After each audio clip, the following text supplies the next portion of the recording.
Hola, ¿qué tal? Mi nombre es Nicole Zamudio. Sean bienvenidos todos y todas a este programa de Punto Universitario. Si quieres saber un poco más de lo que pasa en nuestra máxima casa de estudios, quédate con nosotros. Comenzamos. Yo propuse como conferencia el título Narrar el terrorismo y sus víctimas de Konrad Aramburu. Lo que quisiera es mostrar, digamos, cómo, y eso se vincularía con lo que hemos visto esta mañana y también en otros días, cómo la novela, en este caso, tanto en el caso de Konrad como el caso de Aramburu y tantos otros, cómo la novela es una vía importantísima de conocimiento también del pasado y del presente, como lo es la historia de otra manera, y cómo la novela y determinadas novelas pueden ofrecer un tipo de conocimientos, de visiones del mundo que a veces los historiadores o los libros de historia no consiguen ir tan lejos. Eso, digamos, tiene evidentemente tiene algo que ver con lo que planteaba Christian Duverger también en los días anteriores. Digamos, esa idea, él decía, hago una novela y en esa novela puedo entrar en el fondo de los personajes, en lo que piensan, en su irracionalidad, en sus sentimientos, algo que no puedo hacer desde la misma historia. Digamos, todo lo que cuento es historia, lo sé como historiador, pero necesito ir a la novela para contar las interioridades del personaje, para, de alguna manera, también imaginar cómo podía ser, en ese caso, Hernán Cortés personalmente. Yo lo que quería proponerles aquí es el ejercicio contrario, es decir, cómo el historiador, digamos, puede o debería o podría, digamos, sin tener que hacer novela, aprovecharse de las novelas para seguir haciendo historia, pero integrando esos elementos que la novela tiene, que la historia no tiene generalmente. Es decir, cómo algunas novelas pueden iluminar más adecuadamente aspectos del pasado que un montón de documentos, y eso sobre todo si tenemos una concepción de la historia que ponga por delante a los individuos, es decir, a los hombres y mujeres de carne y hueso, para decirlo de alguna forma. Eso no es evidente. Digamos, es cierto que las definiciones clásicas de qué es la historia, y ahí la más clásica que se sigue citando y se sigue utilizando es la de Marc Bloch en la introducción a la historia. Ese es el título que se le dio al libro en la traducción en México, precisamente, en Fondo de Cultura, hace mucho tiempo, pero digamos un libro que en el original es Apología para la Historia o Oficio de Historiador. Él ahí es un libro de los años 40, publicado póstumamente, inacabado, pero que sigue siendo el gran clásico de los libros sobre la historia o qué es la historia, y su definición es muy clara. La historia es, dice él, la ciencia. Lo escribe en una época en la que los historiadores creían realmente que la historia era una ciencia, hoy es algo mucho más discutido, pero la ciencia que se ocupa, decía él, de los hombres, evidentemente hoy diríamos de los hombres y mujeres, de los individuos, de las personas, pero hay que situarlo en su momento, en los años 40, la ciencia que se ocupa de los hombres en el tiempo. Hoy quizás también diríamos en el tiempo y en el espacio. Pero bueno, digamos, en todo caso, con esas múltiples matizaciones, la definición sigue siendo válida. Y la clave, a mí me parece, de la definición es eso, lo que él decía, los hombres, o lo que diríamos nosotros hoy, los individuos, las personas, los hombres y mujeres.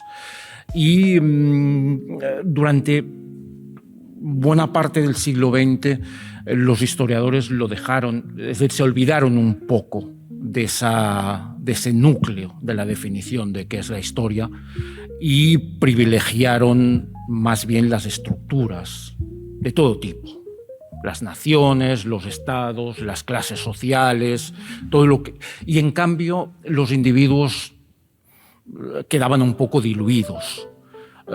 Y incluso se decía que el historiador no debía ir demasiado al interior de los individuos, que eso se decía todavía cuando yo estudiaba, eso lo hacía, y se decía despectivamente, la literatura. Pero la historia, digamos, no se ocupaba de esas nimiedades, bajezas, eso... o la literatura o los psicólogos se ocupaban de esas cosas, pero que eso no era suficientemente serio, ni objetivo, ni científico. Evidentemente esa era la clave del argumento y el historiador no debía ocuparse de esas cosas. Con lo que de alguna manera los individuos, que teóricamente eran el centro de atención o deberían haber sido el centro de atención de los historiadores, se diluían totalmente. Y en el fondo, digamos, se estudiaba, los individuos siempre estaban en el marco de determinadas estructuras. Es decir, era el individuo pero que formaba parte de determinada clase social, era el individuo pero que trabajaba en tal sitio, era el individuo que era mexicano, español, francés, siempre era el individuo en alguna cosa y acabábamos perdiendo, digamos, la idea de que era una persona como nosotros, es decir, una persona como nosotros que no necesariamente responde siempre a racionalidades, que a veces el azar juega un papel muy importante, que no siempre es racional y que evidentemente en muchos casos sus sentimientos, digamos, condicionan muchas de sus opciones. El amor, el odio, pasiones varias y por lo tanto sencillamente nos aparecían unos hombres y mujeres del pasado que no eran vivos, digamos, que no eran de carne y hueso, para decirlo de alguna forma. Yo creo que las cosas han cambiado un poquito, ha habido una cierta vuelta al sujeto a principios del siglo XXI, finales del XX, principios del siglo XXI, en todo ese juego de giros, desde el giro lingüístico al giro subjetivo, a tantos giros que hubo, ha habido una cierta vuelta al sujeto. Eso ha animado también o ha hecho que nos replanteemos todo el tema de la biografía, que en el campo historiográfico es un tema peliagudo en el siglo XX, quizás no en la tradición británica. Los británicos siempre siguieron haciendo biografías, incluso historiadores, digamos, marxistas como E.P. Thompson, digamos, escribieron biografía, pero en la tradición más latina, entiendo toda Europa del Sur, más América Latina, la biografía era sospechosa. Y era sospechosa precisamente porque debía hablar de individuos de carne y hueso. Y por lo tanto debía penetrar en las interioridades del individuo y eso el historiador no se lo podía permitir. Y luego tenía todavía otro hándicap, y es que la biografía era el género historiográfico o el subgénero historiográfico más literario, en una época en la que los historiadores se cuidaban de ser científicos y lo más separados posibles de los literatos. Digamos, lo peor que podía hacer un historiador era parecerse a un literato. Por eso le quitaba cientificidad. Evidentemente eso tiene consecuencias múltiples. Una, no habernos ocupado de los individuos, pero hay otra igualmente terrible, que es escribir unos textos sin ocuparse de una reflexión sobre la escritura, unos textos sin pensar en el público, unos textos solo para los colegas, lo que tiene como fatal conclusión que a los historiadores ya no nos lee nadie. Y quien busca saber cosas de historia ya no recurre a los historiadores, digamos, más bien recurre, digamos, a personas que escriben sobre historia, pero que escriben de otra manera. Y, digamos, y las cosas se están corrigiendo, yo creo, en el siglo XXI, pero, digamos, todo lo que ha ocurrido en el siglo XX, digamos, ha sido tan fuerte que es muy difícil volver a recuperar ese prestigio del historiador como persona que cuenta la historia. Curiosamente, en este debate que se está dando ahora de cómo tendría que ser la escritura de la historia, de pronto caí en cuenta que aunque la literatura no se considera un relato fáctico, no se considera ciencia, tenemos un ángulo desde la estilística que nos pide no intervenir, sobre todo desde la crítica literaria, y tratar de ver el libro que se vaya a analizar de manera, diría, fría, despersonalizada, y evidentemente no pude. Provisionalmente este texto podría titularse Selfie con Memorias de Hernán. La palabra es poética per se. Su fuerza genésica nace de sí misma. Nada existe antes de ser nombrado. De su conjunción, de su armonía, de su capacidad de hermanarse con otras palabras, nacen universos insospechados.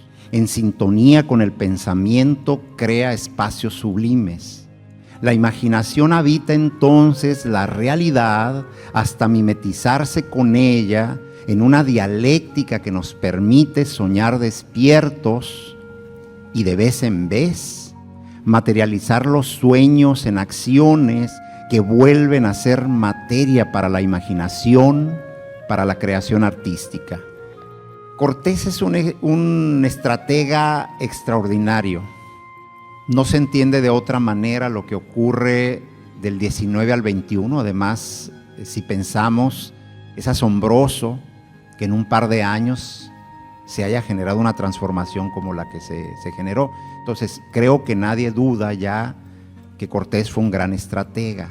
Uno de los argumentos que me convenció de Crónica de la Eternidad es que Cortés, cuando se da cuenta que no va a poder contra el monarca Carlos V, diseña una estrategia que ya venía trabajando desde antes, y entonces en la letra dura, que es la literatura, deja una serie de pasos a dar que trasciendan el momento en el que está él.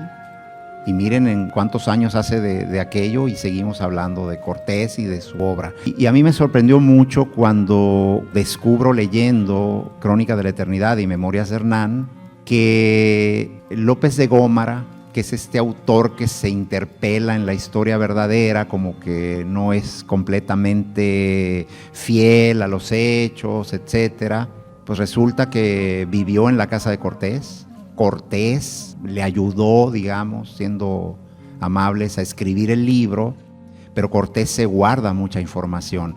Le voy a contar algo que no explico de manera oficial, pero es importante. Descubrí hace muchos años la autoría de Cortés en la historia verdadera a partir de un hecho raro, que la materia de la historia de Gómara y la materia de la historia verdadera atribuida a Díaz del Castillo, esa materia es exactamente la misma. No solamente en el contenido, pero en la manera de distribuirla en capítulos. hay tantas lecturas de la Revolución Francesa, por ejemplo, que tantos autores.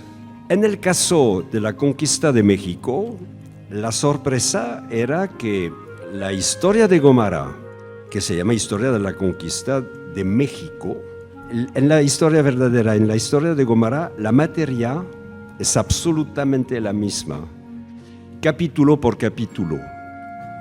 Y eso me llevó a la pista de Cortés, autor no solamente de la historia verdadera, pero también de la historia de López de Gómara. Cortés regresa, se va de su ciudad, Medellín, su ciudad de nacimiento, se va de España en 1504 y regresa una vez hecho gobernador, pues capitán general de la Nueva España, regresa a España en 1528. Su padre ha muerto, su padre había organizado su matrimonio con una descendiente, una joven mujer perteneciente a la familia real de España, de Castilla, y recibe Cortés documentos que son los archivos familiares, ¿no?, de la familia, etc. Y entre esos archivos, y seguramente recibe algo que es una información sobre el hecho que no es el hijo único que pensaba ser Cortés, pero que tiene un medio hermano y una media hermana. La media hermana, no hablo en el libro de la media hermana porque tiene menos importancia, pero el medio hermano es interesante porque es precisamente Gómara. La situación es la siguiente. Vemos a Cortés ir a Soria a ver un joven de 18 años y lo va a recomendar al Papa. Imaginamos Cortés escribiendo al Papa y Clemente VII para recomendar un joven desconocido. Y van a vivir los dos, López de Gómara y Cortés, de 40 hasta prácticamente el final de su vida, 1546, van a convivir esos dos personajes y van a escribir a cuatro manos y dos historias simétricas o homotéticas, que es la historia de Gómara y la historia verdadera. Y eso se explica por qué son medio hermano. Publicar una obra maestra de la literatura mundial bajo anonimato era imposible. Entonces el editor, que era un gran escritor de la época, Alonso Remón, fraile mercedario, decidió dar un nombre, un seudónimo al autor de la historia verdadera y finalmente utilizó Bernal Díaz del Castillo, que ya es un seudónimo del verdadero Bernal, que no se llama Bernal Díaz del Castillo, sino Sánchez Pizarro. El verdadero nombre de Díaz del Castillo es Sánchez Pizarro, y Pizarro, los Pizarros de la conquista de Perú, son primos de la familia de Cortés. Entonces, todo eso es una historia familiar. Salí de un hecho, es que Cortés es Cortés que nombra y California. Y como lo sabemos, llega Cortés un 3 de mayo, fiesta de la Santa Cruz de 1535, y viene en persona fundar la ciudad de Santa Cruz, que hoy es La Paz. Cambió de nombre, pero es el mismo lugar y es una fundación de Cortés. Y a partir de este momento aparece la palabra California. ¿Cómo nace? ¿Cómo podemos arrastrar, seguir el nombre California? Únicamente en los escritos de Cortés, pero en el mismo momento también en los escritos de López de Gómara. Ahora entendemos por qué López de Gómara utiliza la palabra California. Y todos los soldados de Cortés, sus lugartenientes, a partir de 35, y tenemos varios documentos que nos cuentan los viajes, y hay presencia de la palabra California. California, ¿de dónde viene? Oficialmente viene del nombre de una isla mítica que aparece en una novela de caballería que se llama Las Sergas de Esplandián. Y en este texto efectivamente aparece la palabra California y la palabra Calafia, la reina Calafia. Toda la serie de Amadís de Gaola, que son 5 tomos, hay 4 que es la historia de Amadís de Gaola y el 5º tomo se llama Las Sergas de Esplandián. El original es francés. Entonces fui a ver el original francés y descubrí que había otra palabra que California, que era Califerne. En el Cantar de Roldán existe el origen de California. Y hay 2 grafías, uno que es Califerne y otra es Califarem. Y si tenemos Califarem, tenemos la idea del harem, que es el lugar donde están las esposas del calif, que es el especie de señor árabe. La A en francés en la época es femenino, entonces tenemos el calif, el señor, el rey, y la califa, que es la reina. Entonces, ¿cómo traducir la esposa del califa en español? Entonces vino la idea de Calafia. Y Califarem y Califerne dio California. Es una manera de agregar una A a la palabra francesa, pero es la idea de un lugar donde solamente viven mujeres. Es el origen del fantasma de las Amazonas. Entonces hubo una utilización de una palabra literaria para nombrar un lugar real. Hemos llegado al final de este programa. Recuerda que la próxima semana tenemos una cita con más información de lo que pasa en nuestra universidad. Se despide Nicole Zamudio y nos vemos en una próxima emisión de Punto Universitario.